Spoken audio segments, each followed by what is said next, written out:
네, 안녕하세요. 안녕하세요. 와. 억지로 박수 치는 것 같아요. 아니에요? 예. 너무 오버하시는 것 같은데요. 예, 타이밍을 놓치신 것 같은데. 예, 안녕하세요.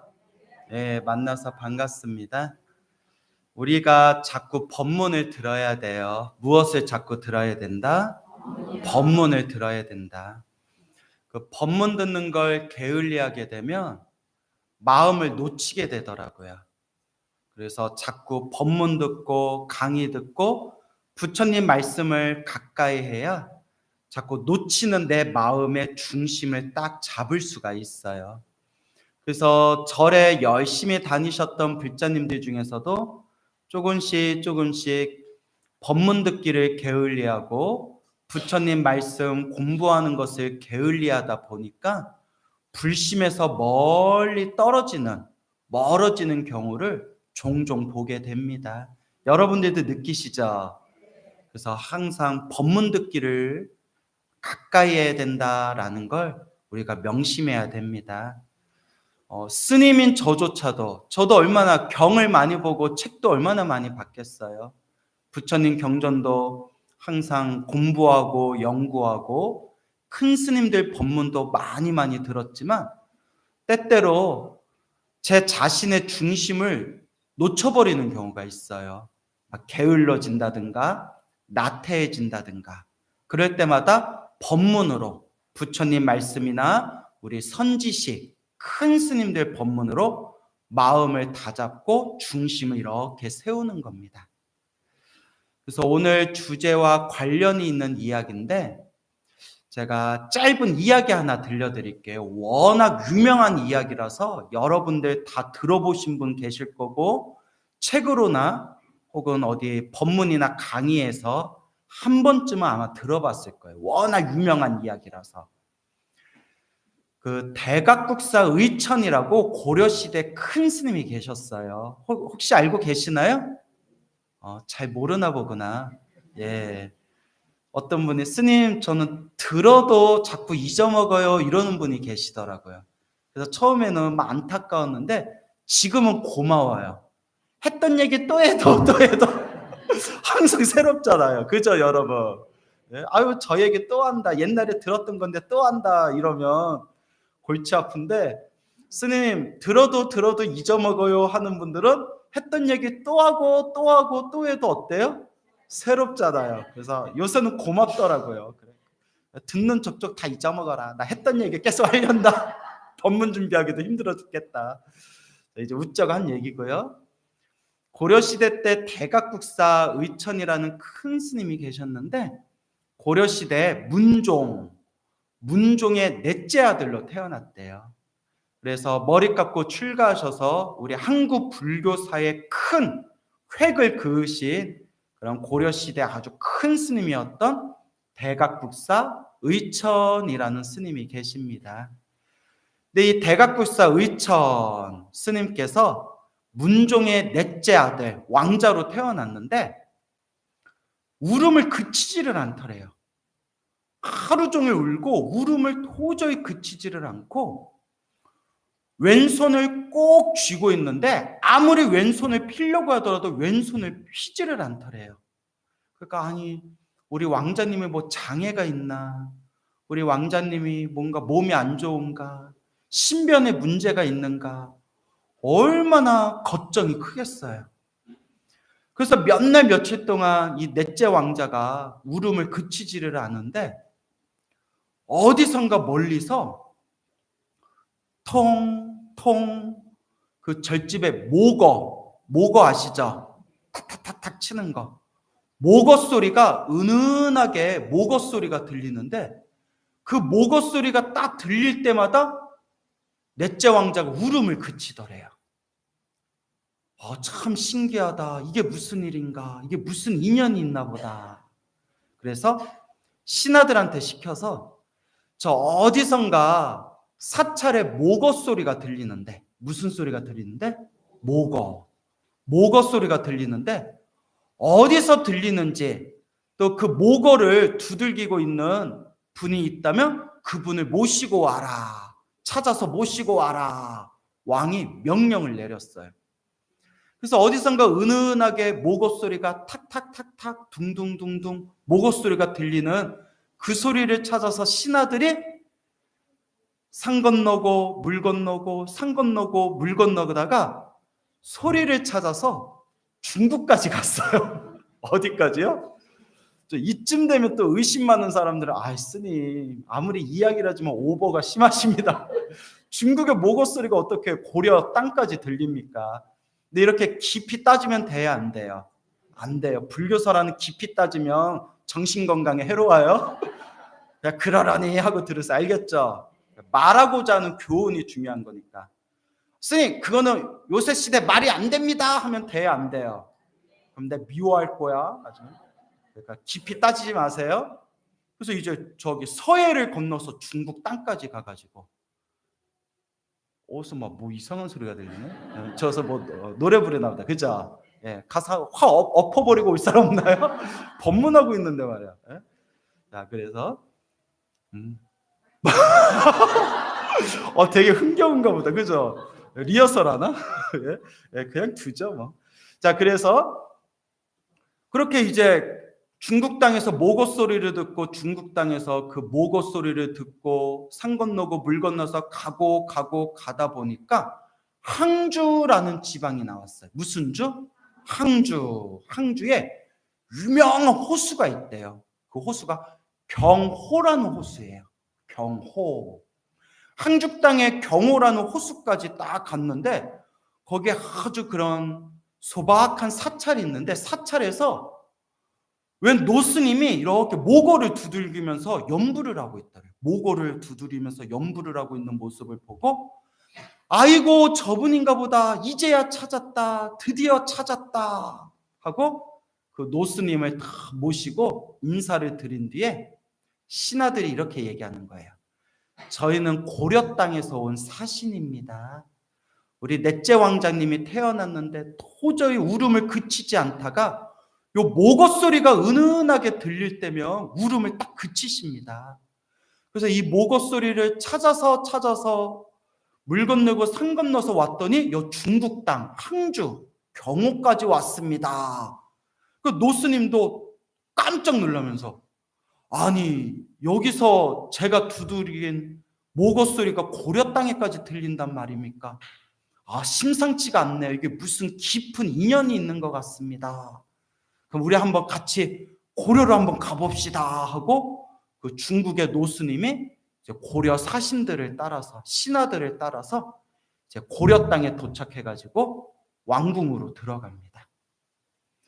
그래서 모고를 두드린 노스님을 모시고 왔습니다 하고 이제 소식을 들은 왕하고 왕비가 이제 궁 밖에까지 나와서 정중하게 모시는 거예요.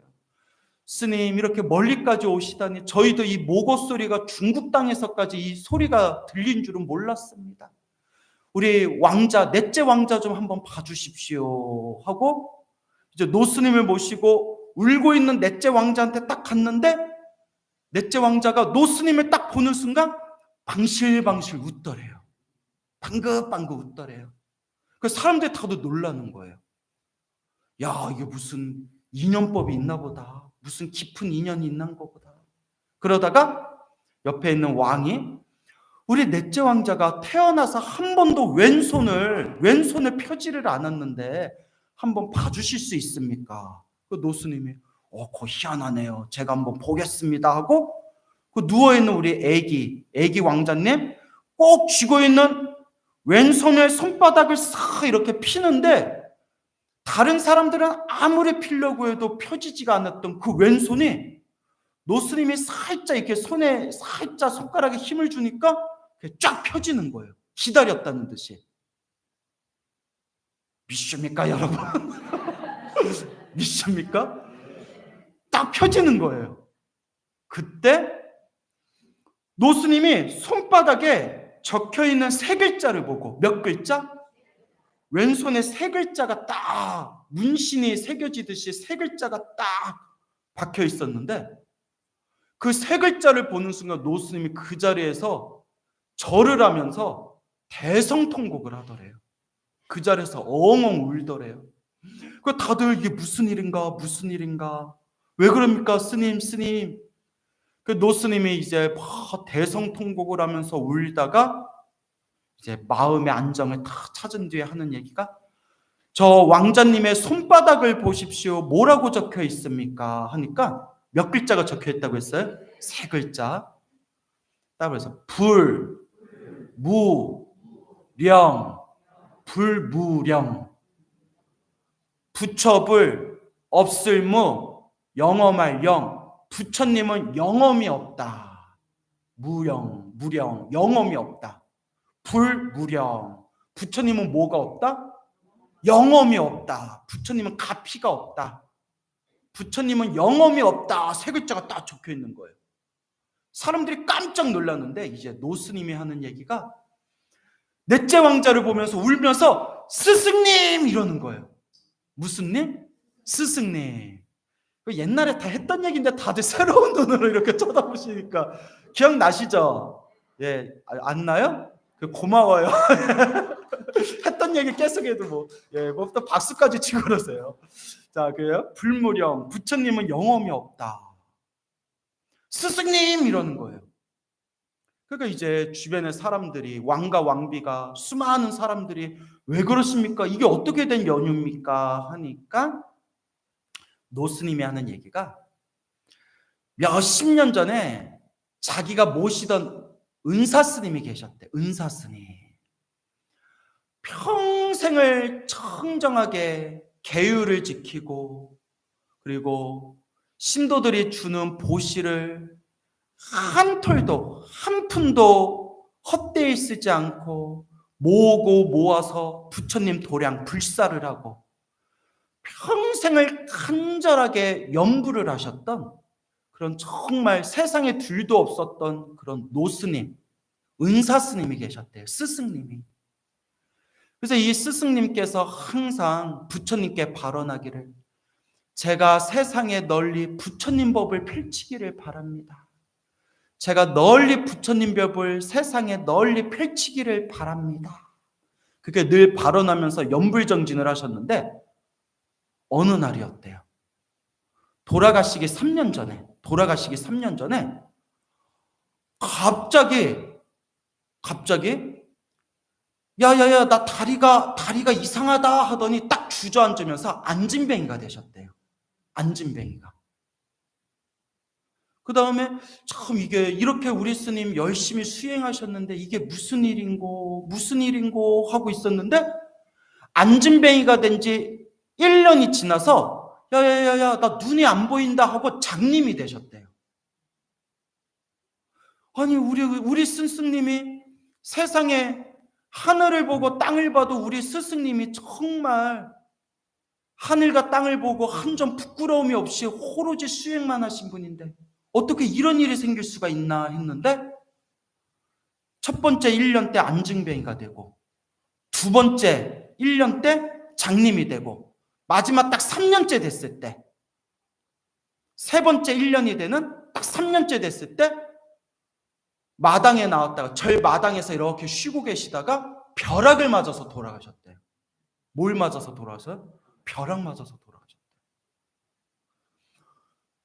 3년 동안 있었던 일인데, 첫 번째 1년은 뭐가 되고? 안진뱅이가 되고, 두 번째 1년은 뭐가 되고? 장님이 되고, 마지막 세 번째 1년이 됐을 때, 그러니까 딱 3년이 지났을 때 뭘 맞고 돌아가셨어요?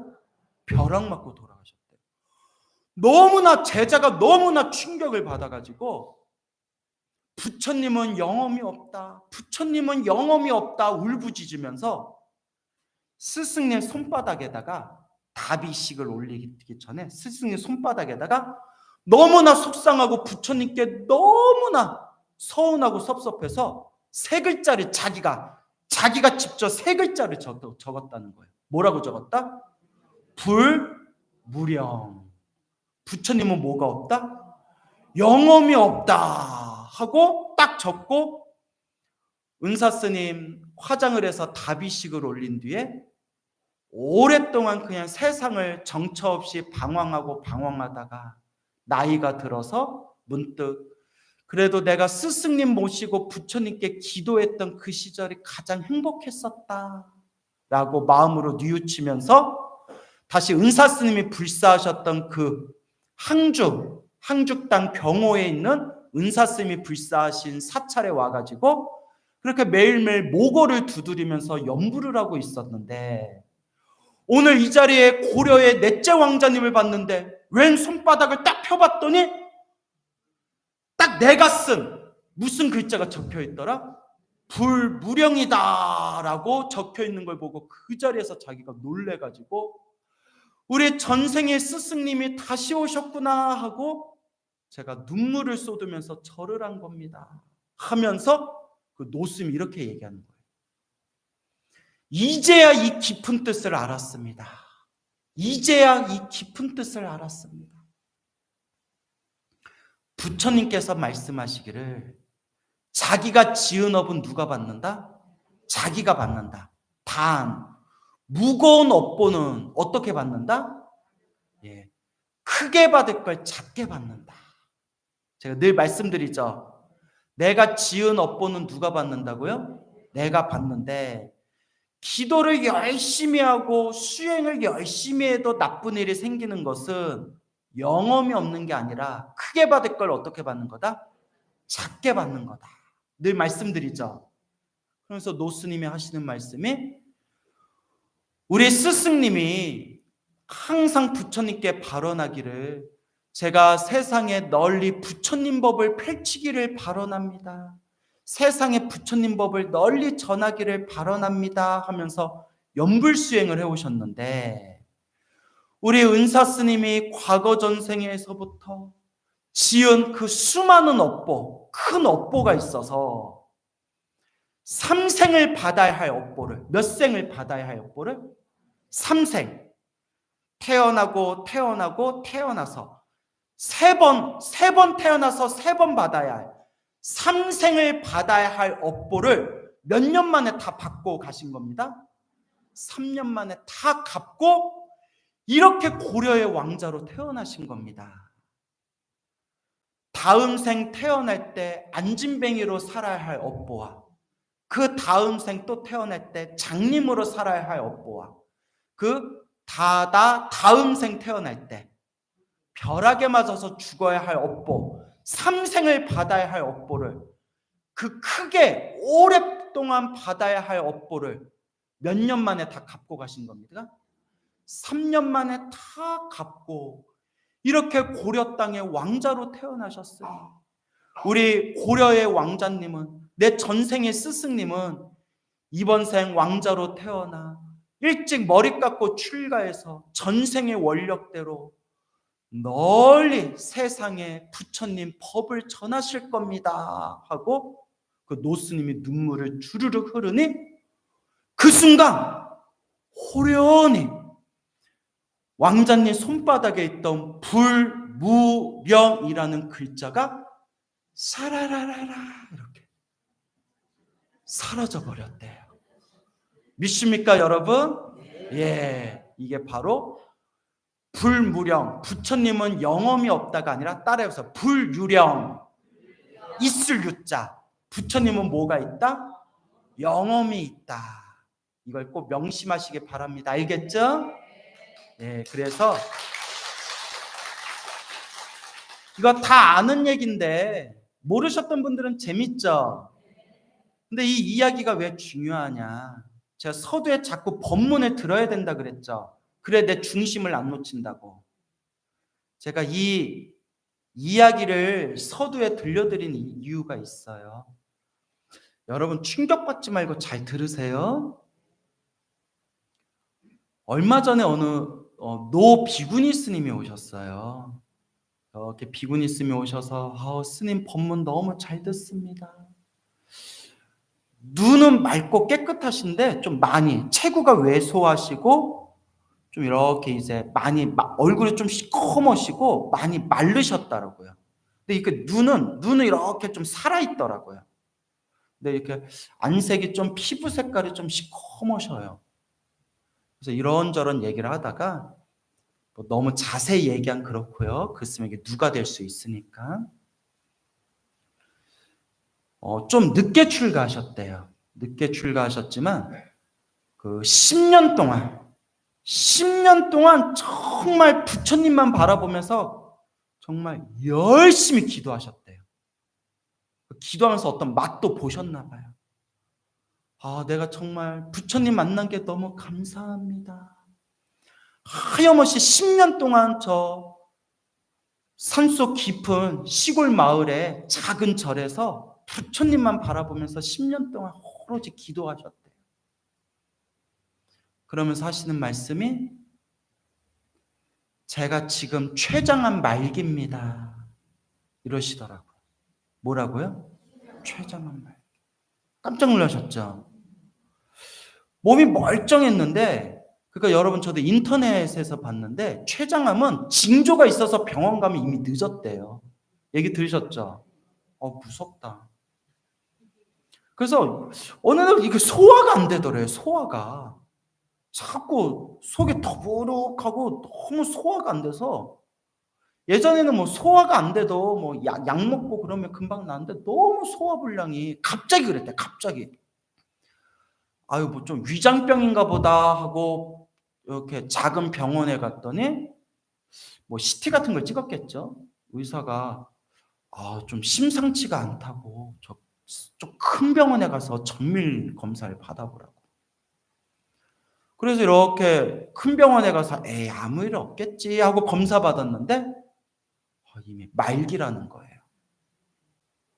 근데 여기서 이제 우리가 요 얘기만 들으면 우리가 흔들릴 수가 있는 게, 남들은 죽을 병에 걸려도 부처님께 간절하게 기도했더니 죽을 병도 다 사라지고 가피 받는다는데, 나는 10년 동안 저 시골 마을 작은 절에서 오로지 부처님만 바라보면서 오로지 기도했는데 어떻게 나한테 이런 병이 생길 수가 있나. 이제 이때 흔들릴 수가 있는 거예요. 그죠, 여러분? 근데 저도 벙찌더라고요. 이런저런 얘기했는데 기도를 엄청 열심히 하셨어요. 그래서 저도 벙찌더라고요. 그분 말씀이 자기가 당장 죽는 거는 하나도 자기가 흔들림이 없대요. 그런데 지금 뭐 내일 당장 눈을 못 떠도 자기는 흔들림이 없대요. 그런데 인간적으로 솔직하게 얘기하시더라고요. 너무 아프대요. 그러니까 죽는 거는 이제 그냥 두렵지 않은데 너무 아프대요, 몸이. 그래서 막 좀 암 말기 이런 분들은 막 마약성 진통제도 먹고 하잖아요. 나무아미 타보. 얼마나 아프실까요? 법정 스님 폐암으로 가신 거 알죠? 법정 스님도 얼마나 맑고 깨끗하게 사셨어요. 법정 스님이 뭐 담배를 피셨겠어요. 그잖아요. 뭐 술을 드셨겠어요. 그렇게 강원도 산속 좋은 공기 속에서 수행하셨는데도 폐암 걸리셨잖아요. 근데 법정 스님도 정신력이 엄청 강하셔서 내색을 안 하셨지 엄청 아파하셨대요. 그 마지막 말기에. 근데 정신력이 엄청 강하셔서 막 이렇게 신음소리도 내지 않고 엄청 이렇게 사람들 앞에서 의연한 모습을 보여주셨지만 좀 많이 아파하셨대요. 그러니까 그 비구니 스님이, 스님, 내일 죽어도 저는 뭐 여한이 없습니다. 근데 너무 막 아프니까 좀 마음이 흔들립니다. 그래서 제가 가만히 있다가, 스님께서 제 법문 많이 들으셨으니까 제가 무슨 말을 더 하겠습니까? 하면서, 스님, 제가 저는 잘 모르겠지만 부처님과 큰 스님들이 늘 말씀하셨지 않습니까? 크게 받을 걸 어떻게 받는 거다? 작게 받는 거다. 수없는 과거 전생부터 지었던 그 무거운 업보를 이번 생에 싹 갚고 가는 거다. 그러니까 스님께서 이렇게 고개 끄덕이면서 저도 그렇게 생각하고 그렇게 늘 마음에 되새기고 있습니다 하시더라고요. 그래서 이렇게 좋은 덕담 해드리고 좋은 말씀 같이 나누고 이렇게 이제 법련사 나가시는 거 이제 배웅하고, 근데 저도 이제 기가 막힌 게 항상 신도들한테 기도하십시오. 힘들고 괴로울 때일수록 기도하십시오 하면서 제 기도가피 영험담 얘기 많이 했잖아요. 기도에서 암이 나은 이야기, 불치병이 나은 이야기, 희귀병이 나은 이야기 싹 하다가 10년을 열심히 기도하신 스님이 갑자기 덜컥 이제 말기 암에 걸렸다라는 얘기를 그냥 그 자리에서 딱 들으니까, 그러니까 맨날 신도들 만날 때마다 기도해서 병이 나았어요 라는 말만 듣다가 기도하다가 몸이 이상해서 병원에 갔더니 말기 암이에요 라는 얘기를 들으니까 제가 약간 벙찐 거예요. 그래서 저도 답답해서 여기 우리 법련사 총무스님한테, 총무스님하고 이렇게 차 한잔하면서 오늘 있었던 얘기를 이렇게 했더니 능일 스님이, 총무스님이 딱 이렇게 얘기하시더라고요. 아이고, 다음 생 큰 스님 되려고 이번 생 빚을 다 갖고 가시네. 딱 이러시더라고요. 다음 생 뭘로 태어나시려고? 큰 스님으로 태어나시려고 이번 생 마지막 빚을 싹 갚고 가시는 거다. 그 말 들으니까 제 마음이 싹 시원해지면서 법문은 자꾸 들어야 되는구나. 나도 살짝 마음의 중심이 놓치려고 할 때 딱 이렇게 스님들 법문 들으면서 맞지, 그게 맞지. 부처님이 분명히 말씀하셨지. 크게 받을 걸 어떻게 받는 거다? 작게 받는 것이다. 그 비구니 스님은 10년 동안 열심히 기도한 공덕으로 시작 없는 옛적부터 지었던 나쁜 업보가 있었다면 이번 생 크게 받을 업보, 이번 생 작게 갚고 다음 생 큰 스님으로 태어나시려나 보다. 그 이야기가 바로 오늘 들려드렸던 대각국사 의천스님의 무슨 영? 불무령. 부처님은 영험이 없구나. 근데 알고 봤더니 바로 뭐였다고요? 불유령. 아니구나. 부처님은 영험이 있으셨구나. 라는 것을 우리가 마음에 되새겨야 됩니다. 아시겠죠? 그래서 이렇게 자꾸 법문을 들어야 돼요. 여러분 솔직하게 말하면 저도 이렇게 법문 듣고 수많은 가피 이야기, 수많은 부처님의 인과 이야기를 제가 빼곡하게 제가 듣고 이해하지 못했다면 저도 10년 동안 열심히 기도하신 분이 말기 암 걸렸다 이런 소리 듣는 순간 아휴, 백날 기도해봐야 소용없구나. 결국 다 팔자대로 사나 보구나. 에라이, 나도 그냥 놀아야겠다. 뭐 어차피 뭐 기도해도 어차피 말기암 걸리는데 그냥 아이고 이래도 걸리고 저래도 뭐 걸리고 뭐 그냥 운명 앞에 인간은 아무 소용이 없구나. 그냥 나 놀면서 살아야겠다. 아이고 지금부터 놀자. 띡띡띡띡. 예, 아버지, 예, 저 오늘불로 환속하려고요. 아, 그냥 저 놀려고요. 예, 아유 됐어요. 내 인생 내가 알아서 살게요. 예.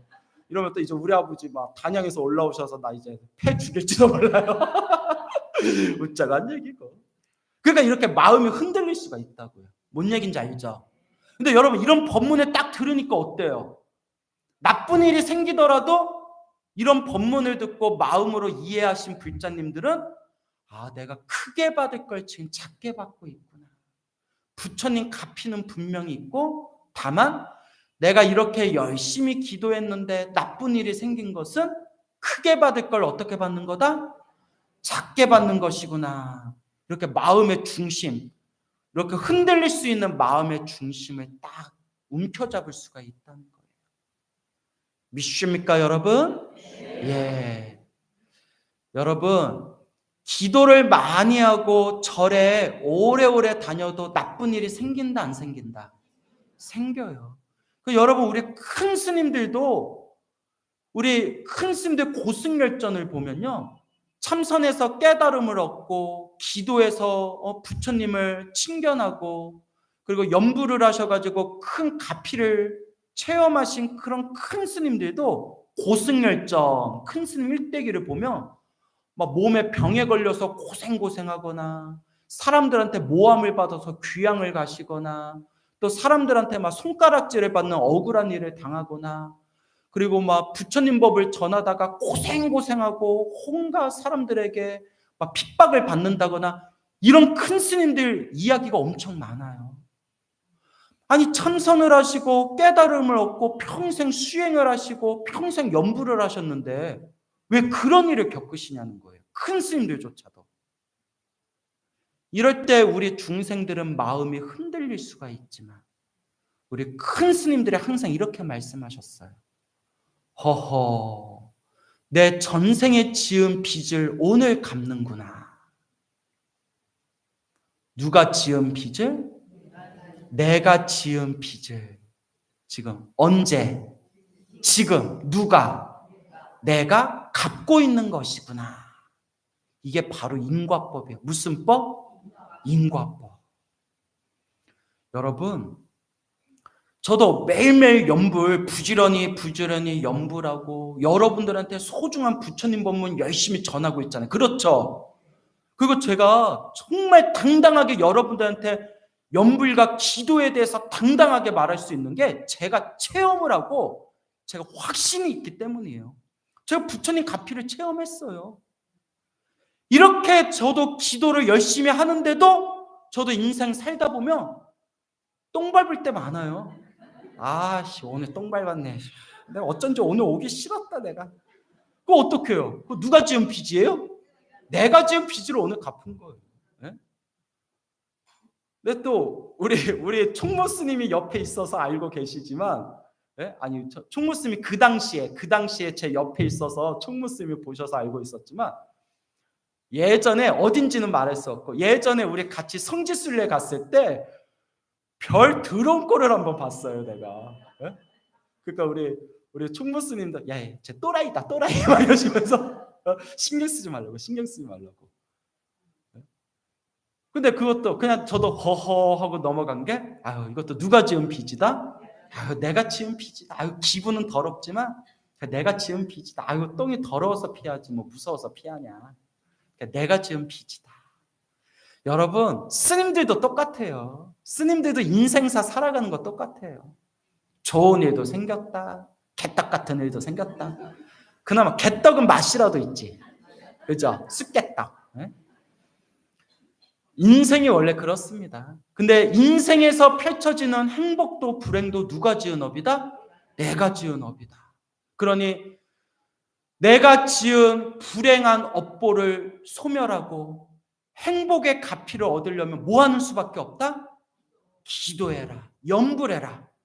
복을 짓고 선업을 짓고 공덕을 닦아라. 그런데 열심히 기도하고 수행했는데도 나쁜 일이 생기다면 대각구사 의천스님처럼 흔들리지 말아라. 아, 부처님, 제가 지금 이런 일을 겪어서 마음이 좀 속상하고 서운하고 섭섭하지만 그래도 저는 부처님 인과법을 믿습니다. 그나마 제가 기도하고 기도해서 제가 크게 받을 걸 어떻게 받고 있습니다? 크게 받을 걸 작게 받고 있습니다. 제가 더 열심히 수행하겠습니다. 마음의 중심을 딱 세우셔야 됩니다. 아시겠죠? 그래서 여러분, 자 따라해보세요. 불유령. 부처님은 영험이 있다. 세 글자를 아유 잘 따라하시네. 세 글자를 또 불유령. 부처님은 영험이 있다. 불유령 했더니 또 나중에 며칠 뒤에 헷갈려서 부처님은 유령이다라고 했나? 아 무슨 부처님이 유령이에요? 아 불유령이라고 했는데 헷갈리시면 안 돼요. 부처님은 영험이 있다. 세 글자를 잘 기억하시고 이번 생 우리 좋은 일이 생기든 나쁜 일이 생기든 절대 중심을 놓치지 말고 불심으로 잘 닦아나갑시다. 여러분 성불하세요.